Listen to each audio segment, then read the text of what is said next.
اللہ کے رسول صلی اللہ علیہ وسلم کے پاس ریشم کا کوئی کپڑا آیا. اب صحابہ کرام عرب کے رہنے والے تھے، ریشم وہاں نہیں بنتا تھا، ریشم کا کپڑا نہیں ملتا تھا.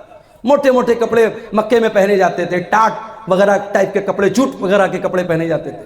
تو جب یہ ریشم کا کپڑا آیا تو صحابہ اس کو چھو کر کے کہنے لگے کہ کتنا سافٹ ہے، کتنا ملائم ہے، کتنا نرم ہے. صحابہ کرام کو بڑی حیرت ہونے لگی.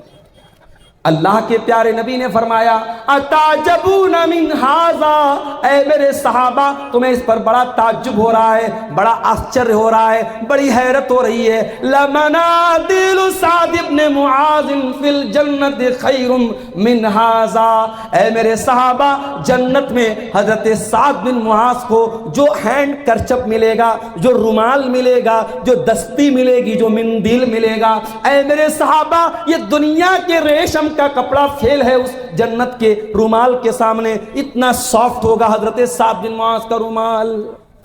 جب جنت کا رومال اتنا سافٹ ہوگا تو جنت کا کپڑا کتنا پیارا ہوگا. اللہ نے جب جنت کے کپڑے کا ذکر کیا تو فرمایا ثیابا خضرا من سندس واستبرق، جنتیوں کے بدن پر ریشم کا کپڑا ہوگا، اور ریشم بھی دو ٹائپ کا ہوگا، ایک ریشم سندس ہوگا اور ایک ریشم استبرق ہوگا. سندس بولتے ہیں جو باریک ریشم ہوتا ہے، اور استبرق جو تھوڑا موٹا ریشم ہوتا ہے.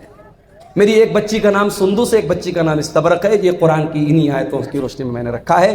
سندس کے معنی بھی ریشم ہوتا ہے، استبرق کے معنی بھی ریشم. تو جنتیوں کا کپڑا اتنا عالی شان ہوگا. تم دنیا کے کپڑے پر مر رہی ہو میری بہنوں، تم اپنی الماری پہ کپڑے نہار رہی ہو، اپنے وارڈروب میں کپڑے نہار رہی ہو، اور اپنے میک اپ آئٹم کو دیکھ رہی ہو، اپنی جویلری باکس کو دیکھ رہی ہو. آؤ ذرا جنت کی جویلری تیار کرو، ذرا جنت کے کپڑے تیار کرو، ذرا جنت کے لیے اپنے آپ کو تیار کرو. دنیا کی زندگی کی کیا حقیقت ہے میرے بھائی. آگاہ اپنی موت سے کوئی بشر نہیں، آگاہ اپنی موت سے کوئی بشر نہیں، سامان 100 برس کا ہے پل کی خبر نہیں. کتنی عورتوں کو میں نے دیکھا بڑے کپڑے اکٹھا کرتی تھی، بڑی جویلری اکٹھا کرتی تھی، مر گئی. آج ان کے کپڑے ان کی بیٹیاں لے کے جا رہی ہیں، ان کی بہویں لے کے جا رہی ہیں، ان کی پڑوس کی عورتیں لے کے جا رہی ہیں، ان کے رشتہ دار کی عورتیں لے کے جا رہی ہیں. آپ نہیں جانتے کپڑا آپ کا ہے کل کون پہنے گا، مکان آپ کا ہے کل کون رہے گا، نعمتیں آپ کی ہیں، دولت آپ کی ہیں، کل کون فائدہ اٹھائے گا. آگاہ اپنی موت سے کوئی بشر نہیں، سامان 100 برس کا ہے پل کی خبر نہیں. ایک بہت بڑے بادشاہ گزرے، ان کا نام تھا ہارون رشید. ہارون رشید ایک مسلمان بادشاہ تھے، خلیفہ تھے. ان کے دور میں بہت اللہ کے نیک بندے تھے، ان کا نام تھا ابن سماک. ہارون رشید ایک مرتبہ ابن سماک سے ملنے کے لیے گئے. اے ابن سماک، آپ بہت بڑے عالم دین ہیں، میں آپ کے پاس آیا ہوں، آپ سے مسئلہ مسائل نہیں پوچھنا ہے، میں آپ سے بس یہ پوچھنا چاہتا ہوں کہ کچھ نصیحت کر دیجئے، کوئی پیغام مجھے دے دیجئے، کوئی میسج دے دیجئے، کوئی سندیش دے دیجئے، کوئی نصیحت دے دیجئے. ابن سماک نے کہا اے امیر المومنین، سپوز کر لیجئے، تصور کر لیجئے کہ آپ ایک صحرا میں جا رہے ہیں، ایک ریگستان میں جا رہے ہیں، کھانا ختم ہو گیا، پانی ختم ہو گیا، آپ کو بڑی زور کی پیاس لگ گئی اور دور دور تک پانی نہیں مل رہا ہے. آپ جیسے جیسے آگے بڑھ رہے ہیں آپ کا گلا سوکھ کر کے کانٹا ہو رہا ہے اور پیاس سے آپ کا برا حال ہو رہا ہے. اتنے میں ایک آدمی آتا ہے اور اس کے پاس ایک پیالہ پانی ہے. اس نے کہا اے خلیفہ، میں آپ کو ایک پیالہ پانی دینے کو تیار ہوں، شرط یہ ہے کہ آپ اپنی آدھی بادشاہت مجھے دے دیں. تو اے بادشاہ سلامت، اے امیر المومنین، کیا آپ اپنی بادشاہت کو بچائیں گے یا اس کو بادشاہت دے کر کے پانی لے لیں گے؟ ہارون رشید نے تھوڑی دیر سوچا، کہا کہ اے ابن سماک، میں بادشاہت دے دوں گا، پانی لے لوں گا، کیونکہ جان بچانا ضروری ہے، میری جان جا رہی ہے پیاس کے مارے، میں آدھی بادشاہت دے دوں گا اور پانی لے لوں گا. ابن سماک نے کہا اے بادشاہ سلامت، اب سپوز کر لو وہ پانی آپ نے پی لیا، اب وہ پانی آپ کی باڈی میں جا کر کے اٹک گیا، اب آپ کو زور کی پیشاب لگ گئی، لیکن پیشاب کے راستے سے پیشاب نہیں نکل پا رہا ہے، آپ بے حال ہو گئے، آپ کو اپنی زندگی خطرے میں نظر آنے لگی، آپ پیشاب کے رک جانے سے آپ پریشان ہیں۔ اتنے میں ایک دوسرا آدمی آتا ہے اور وہ کہتا ہے اے امیر المومنین، آپ کو میں ایسی دوا دے دوں گا کہ آپ کا پیشاب نکل آئے گا، آپ ریلیکس فیل کریں گے، آپ کا درد ختم ہو جائے گا، شرط یہ ہے کہ آپ اپنی باقی آدھی بادشاہت مجھے دے دیں۔ تو اے بادشاہ سلامت، کیا آپ اپنی جان بچائیں گے یا اس کو اپنی بادشاہت دے دیں گے؟ ہارون رشید نے کہا کہ میں اپنی آدھی بادشاہت دے دوں گا اور اس سے وہ دوا لے لوں گا تاکہ میرا پیشاب ہو جائے، میری تکلیف دور ہو جائے، میری جان بچ جائے۔ ابن سماک نے کہا بس اے ہارون رشید، فانظر یا امیر المومنین الی ملک کا حاضت طویل والعریض، اے بادشاہ سلامت، اتنی لمبی چوڑی آپ کی بادشاہت ہے، لا تساوی شربتن و بولتن، اتنی بڑی بادشاہت کی کیا حیثیت ہے کہ پیشاب کے چند قطرے اور پانی کے چند قطروں کی ویلو آپ کی ساری حکومت کے برابر ہے۔ اے بادشاہ سلامت، کبھی اس حکومت پر ناز نہ کرنا، کبھی غرور نہ کرنا، اگر وقت پڑ گیا تو پانی کے چند قطروں کے برابر آپ کی بادشاہت ہے اور پیشاب کے چند قطروں کے برابر آپ کی بادشاہت ہے۔ میرے بھائیوں، یہ ہے دنیا کی حقیقت۔ دنیا کے پیچھے مت مرو میرے بھائیوں۔ ہر جمعہ کے دن آپ سنتے ہیں امام صاحب سورہ اعلیٰ کی تلاوت کرتے ہیں، بل تؤثرون الحیات الدنیا والآخرۃ خیر وابقی، میرے بندو تم دنیا کی زندگی کو ترجیح دیتے ہو، تم دنیا کی زندگی کو اوپر رکھتے ہو، جبکہ آخرت کی زندگی زیادہ بہتر اور زیادہ باقی رہنے والی ہے، تمہیں تو آخرت کی تیاری کرنا چاہیے۔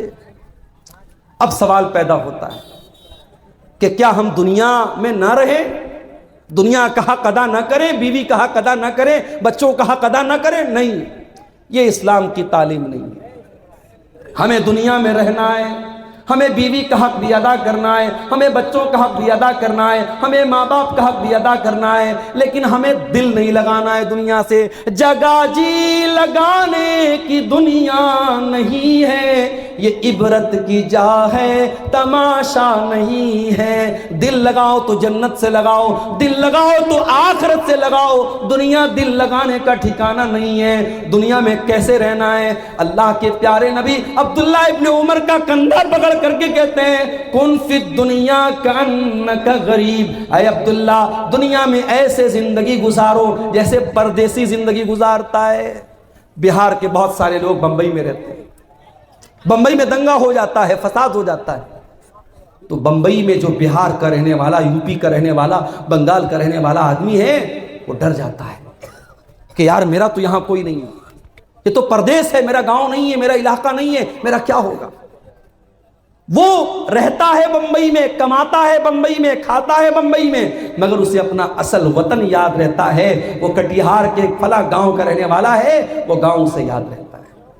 اللہ کے نبی فرماتے ہیں تم دنیا میں اس طریقے سے زندگی گزارو جیسے کوئی اجنبی، کوئی پردیسی زندگی گزارتا ہے، او عابر السبیل، یا ایسے زندگی گزارو جیسے کوئی مسافر زندگی گزارتا ہے۔ مجھے کل کٹیہار سے نکلنا ہے، انٹر سٹی پکڑنا ہے، انٹر سٹی پٹنہ جا رہی ہے، راستے میں بیگو سرائے بھی آ رہا ہے، راستے میں مانسی بھی آ رہا ہے، راستے میں مہیش کھنڈ بھی آ رہا ہے، راستے میں برونی بھی آ رہا ہے، مجھے بھوک لگے گی، میں اتر کر کے چپس لے لوں گا، میں بسکٹ لے لوں گا، میں نمکین لے لوں گا، مگر مجھے معلوم ہے مجھے پٹنہ تک جانا ہے، میری منزل پٹنہ ہے، میری منزل بنارس ہے، میں جا کر کے ٹھہروں گا اپنی منزل پر، میں جا کر کے رکوں گا اپنی منزل پر، میں بیچ کے اسٹیشنوں سے فائدہ تو اٹھا سکتا ہوں، مگر میرا ٹارگٹ میری منزل ہوگی، میرا مقصد میری منزل ہوگی۔ اللہ کے نبی کہہ رہے ہیں دنیا میں ایسے زندگی گزارو جیسے مسافر زندگی گزارتا ہے۔ اور صحابہ کرام ہماری طرح رات میں 2-2 3-3 بجے تک تقریر نہیں سنتے تھے۔ نبی نے اتنی حدیث بیان کی، عبداللہ ابن عمر نے سن لیا۔ اب عبداللہ ابن عمر خود کہتے ہیں او لوگو کان کھول کر کے سن لو، اذا اصبحت فلا تنتظر المساء، جب صبح ہو جائے تو شام کا ویٹ نہ کرو، شام کی پرتیکشا نہ کرو، شام کا انتظار نہ کرو، شام ہو جائے تو صبح کا انتظار نہ کرو۔ او میری پیاری ماں بہنوں، او میرے پیارے نوجوان ساتھیوں، جاؤ ذرا بستر پہ سونے کے پہلے یہ حدیث یاد کر لینا، یہ سوچ کر کے بستر پہ جانا، اے اللہ اگر آج کی رات میری زندگی کی آخری رات ہو گئی، اے اللہ سارے اعمال تو گناہوں سے بھرے ہیں، سارا رجسٹر تو گناہوں سے بھرا ہے، اے اللہ اگر اسی حال میں تیرے پاس چلا گیا، اے اللہ تو اسی حال میں تیرے پاس میں چلی گئی، اے اللہ میرا کیا بنے گا، میرا کیا حال بنے گا۔ میرے پیارے ساتھیوں، جب رات میں بستر پہ سونے جایا کرو تو یہ ایک بار سوچ لیا کرو، اللہ کے حضرت عبداللہ ابن عمر کہتے ہیں جب شام ہو جائے تو صبح کا انتظار مت کیا کرو، اور صبح ہو جائے تو شام کا انتظار مت کیا کرو۔ اور آگے فرماتے ہیں وَخُذْ مِنْ صِحَّتِكَ لِمَرَضِكَ، اور جب تمہاری تندرستی موجود ہے تو تم بیماری کے دن کی تیاری کر لو، اور اپنی زندگی میں موت کی تیاری کر لو، موت کی تیاری کر لو۔ ماشاءاللہ کٹیہار بڑی ترقی پر ہے۔ میں آج مارکیٹ میں گیا، ہمارے کچھ دوست لوگ بھی ساتھ میں تھے، کتنے بڑے بڑے ریسٹورنٹ بن گئے ہیں۔ اسٹیشن کے سامنے ایک چھوٹا سا ہوٹل تھا، بسم اللہ ہوٹل، آج گیا تو دیکھا بہت بڑا سا ریسٹورنٹ بنا ہے، اس کا نام ہے تندوری محل۔ بڑے بڑے ہوٹل کھل رہے ہیں کٹیہار میں۔